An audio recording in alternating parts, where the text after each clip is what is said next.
Hello दोस्तों की हाल चाल ਤੁਹਾਡੇ ਸਾਰਿਆਂ ਦਾ एक बार फिर तो स्वागत है मेरी एक नई वीडियो। सो गाइस, जैसा कि इस वीडियो के थंबनेल पे आप देख के आए हो, इस वीडियो में हम क्या बात करेंगे एलपीयू नेस्ट एग्जाम की, कौन से कोर्स के लिए, बीकॉम के लिए। तो बहुत सारे बच्चों के हैं जो आपके खत्म हो चुके हैं 12th के एग्जाम, और बहुत सारे बच्चों के रिजल्ट भी आ चुके हैं और वो बीकॉम के कोर्स में एडमिशन लेना चाहते हैं लवली प्रोफेशनल यूनिवर्सिटी में, लेकिन उनको डाउट आ रहा है कि क्या एडमिशन प्रोसेस है, एलपीयू नेस्ट का एग्जाम देना कंपलसरी है या नहीं है, एलपीयू नेस्ट का एग्जाम कैसे होने वाला है, कहाँ पे होने वाला है, कितनी फीस है, क्या क्वेश्चन पेपर पैटर्न है, क्या सिलेबस है, क्या बेनिफिट्स होंगे। तो इस वीडियो में आपके मैं सारे डाउट्स है जो क्लियर कर दूंगा, तो वीडियो को बिना स्किप करें एंड तक देखना।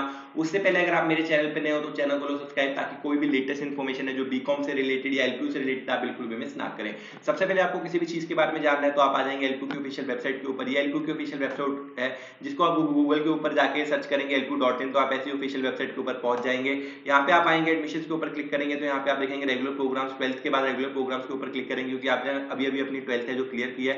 इसके ऊपर क्लिक करके आपके सामने पूरी लिस्ट है जो खुल के आ जाएगी, कितने जो भी एलपीयू में यहाँ पे ऑफर किए जाते हैं 12th के बाद प्रोग्राम, जैसे कि engineering, computer science engineering, agriculture, biotech, food technology, nutrition and dietetics, microbiology, science, physics, management course, सारे कोर्सेज आपको देखने को मिल जाएंगे। हम यहाँ पे स्पेसिफिकली बात करने वाले हैं बीकॉम के बारे में, तो यहाँ पे हम कॉमर्स के ऊपर क्लिक करेंगे तो जो बीकॉम की ब्रांच है वो कॉमर्स के अंदर आती है, तो आपके सामने यहाँ पे सारी बीकॉम खुल के आ जाएंगे जो लवली प्रोफेशनल यूनिवर्सिटी में अवेलेबल है। यहाँ पे हम बात करने वाले हैं, ठीक है। यहाँ पे जो बीकॉम है, normal BCom, regular programme available है, बीकॉम ऑनर्स अवेलेबल है, बीकॉम इंडस्ट्री कोलैबोरेटिव अवेलेबल है।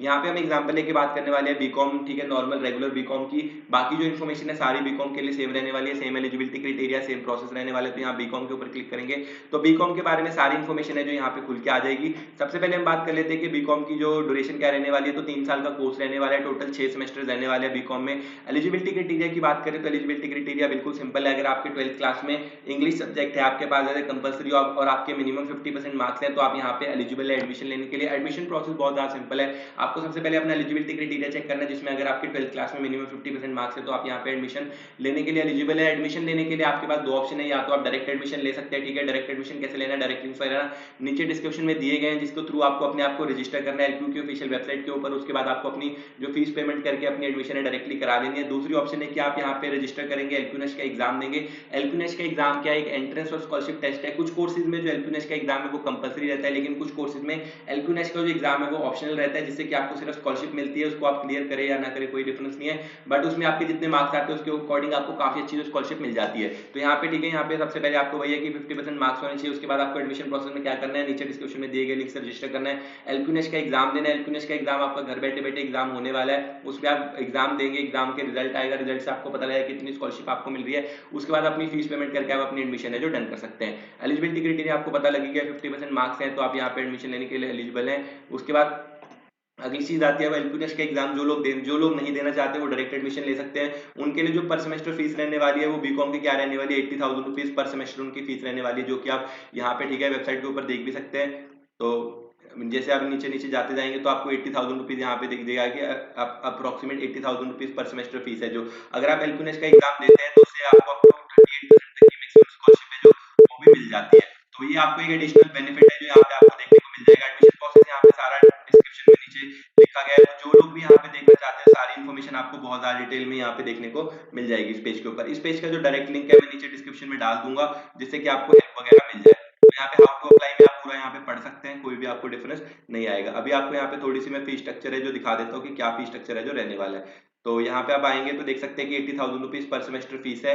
और अगर आप एलपीयू नेस्ट का एग्जाम देते हैं और कैटेगरी 1 की स्कॉलरशिप में आते हैं तो आपको 30% तक की जो स्कॉलरशिप है वो मिल जाती है, जिसके बाद आपकी पर सेमेस्टर फीस है 49,600 रुपीज रह जाएगी, मतलब कि आपको 30,400 रुपीज की पर सेमेस्टर है जो स्कॉलरशिप मिल रही है। अगर आप एलपीयू नेस्ट का एग्जाम देते हैं और कैटेगरी 2 की स्कॉलरशिप में आते हैं तो आपको 33% की स्कॉलरशिप मिल जाती है, मतलब कि 26,400 रुपए की पर सेमेस्टर आपको स्कॉलरशिप मिल जाएगी। एलपीयू नेस्ट का एग्जाम देते हैं कैटेगरी 3 की स्कॉलरशिप में आते हैं तो आपको 28% तक की स्कॉलरशिप मिल जाती है। अब कौन सी कैटेगरी में आने में कितने मार्क्स चाहिए, तो जो एलपीयू नेस्ट का एग्जाम आपका रहने वाला है, ठीक है, वो 90 मार्क्स का एग्जाम रहेगा। उसमें से अगर आप 65 से ज्यादा मार्क्स लाते हैं तो आप कैटेगरी 1 की कट ऑफ में आते हैं, और कैटेगरी अगर 55 से ज्यादा मार्क्स लाते हैं तो आप कैटेगरी 2 की कट ऑफ में आते हैं, 45 से ज्यादा मार्क्स लाते हैं तो आप कैटेगरी 3 की कट ऑफ में आते हैं। तो इनमें से 90 मार्क्स का आपका एग्जाम रहना है, तो जिस भी कैटेगरी में आप आएंगे उसके अकॉर्डिंग है जो आपको यहाँ पे स्कॉलरशिप मिल जाएगी। तो देखिए बहुत ही सिंपल एग्जाम है, सिर्फ 90 मार्क्स का एग्जाम है। उसमें से अगर आप मिनिमम 45 मार्क्स भी ले आते हैं तो आपको मतलब सिर्फ 50% मार्क्स भी ले आते हैं तो आपको 28% की स्कॉलरशिप मिल जाती है, मतलब अपने 22,000 रुपीज पर सेमेस्टर फीस है जो आप सेव कर सकते हैं। ठीक है,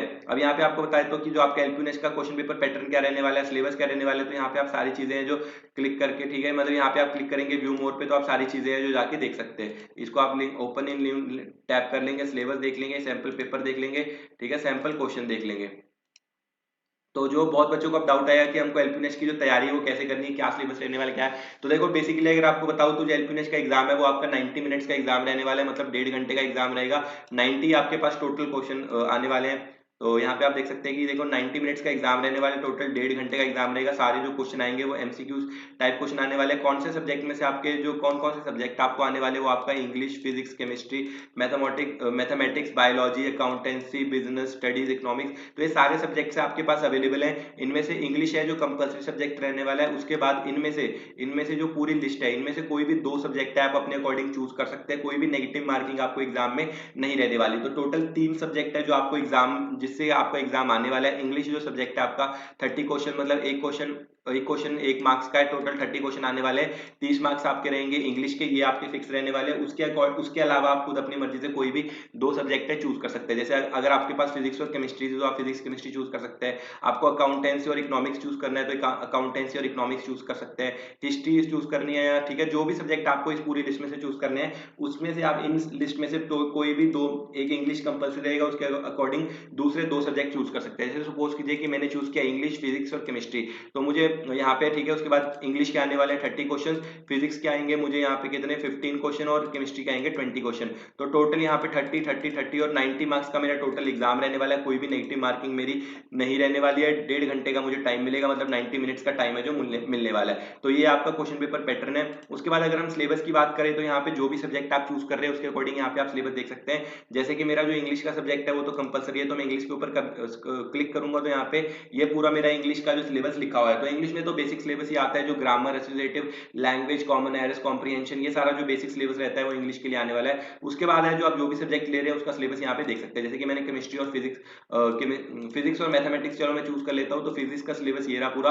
तो यहाँ पे बेसिकली जो सिलेबस आप चेक करने वाले हैं वो आपका जो भी है एनसीईआरटी में से, जैसे आपके पास 12th क्लास में जो भी सब्जेक्ट था उसका जो सिलेबस एनसीईआरटी में से आपका आता है, जिसके बेसिस के ऊपर आपने बोर्ड एग्जाम दिया है, वो सेम सिलेबस आपको यहाँ पे आने वाला है। जैसे अगर फिजिक्स का भी सिलेबस देखें तो ये सारा एनसीईआरटी का सिलेबस है, जिसके बेसिस के ऊपर आपने बोर्ड के एग्जाम दिए हुए हैं। ठीक है, पूरा ये एनसीईआरटी का सिलेबस यहाँ पे मेंशन्ड है, तो आपको स्पेसिफिकली यहाँ पे सिलेबस आके देखने की जरूरत नहीं है। अगर आपने जो भी सब्जेक्ट आप चूज कर रहे हैं उसका आप सिर्फ एनसीईआरटी बुक में से जो भी सिलेबस आपको पढ़ाया गया 11th और 12th में, उसके बेसिस के ऊपर ही आपका पूरा एग्जाम रहने वाला है, तो आपको वहीं से जो तैयारी करनी है। अब बहुत लोगों को यह डाउट आता है कि क्या भैया प्रीवियस ईयर के क्वेश्चन पेपर मिल सकते हैं, तो हाँ, पिछले साल का, मतलब 2023 का जो क्वेश्चन पेपर है वो मिल जाएगा आपको। कैसे मिलेगा, जब आप रजिस्टर करेंगे नीचे डिस्क्रिप्शन में दिए गए लिंक से, तो आपको एलपीयू की ऑफिशियल वेबसाइट के ऊपर ही जो पिछले साल का 2023 का पेपर है वो बिल्कुल फ्री ऑफ कॉस्ट में मिल जाएगा, जिसके थ्रू आप तैयारी वगैरह कर सकते हैं। उसके अलावा कोई भी प्रीवियस ईयर क्वेश्चन पेपर आपको कहीं से भी नहीं मिलने वाला, क्योंकि जो एग्जाम रहता है टोटली ऑनलाइन रहता है, कोई भी प्रिंट नहीं होता।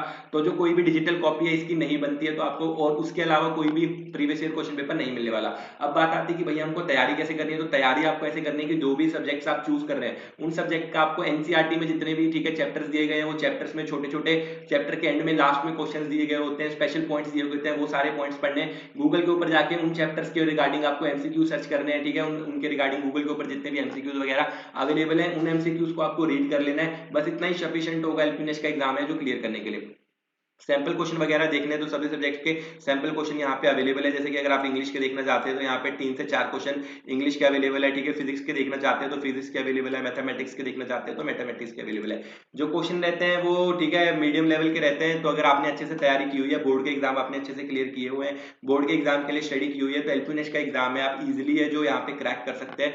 कोई भी प्रॉब्लम आपको नहीं आने वाली, क्योंकि ऑलमोस्ट सारा सिलेबस है जो आपके बोर्ड के एग्जाम से आने वाला है। अगर आपने अच्छे से तैयारी की हुई है तो आपको कुछ भी एक्सटर्नल खरीद बुक्स या कुछ भी रेफर करने की जरूरत जो नहीं पड़ने वाली। तो सैंपल क्वेश्चन पेपर आप सारे यहाँ से देख सकते हैं। तो ये थी पूरी इन्फॉर्मेशन, ठीक है, एलपीनेस से रिगार्डिंग बीकॉम के रिलेटेड। फिर भी अगर आपको कोई डाउट वगैरह नीचे कमेंट्स वगैरह में पूछ सकते हो। आई होप आपको इस वीडियो से हेल्प मिली होगी। वीडियो पसंद आई हो तो वीडियो को लाइक कर देना, चैनल को सब्सक्राइब कर देना। मिलते हैं ऐसे अगली किसी वीडियो में, तब तक के लिए बाय।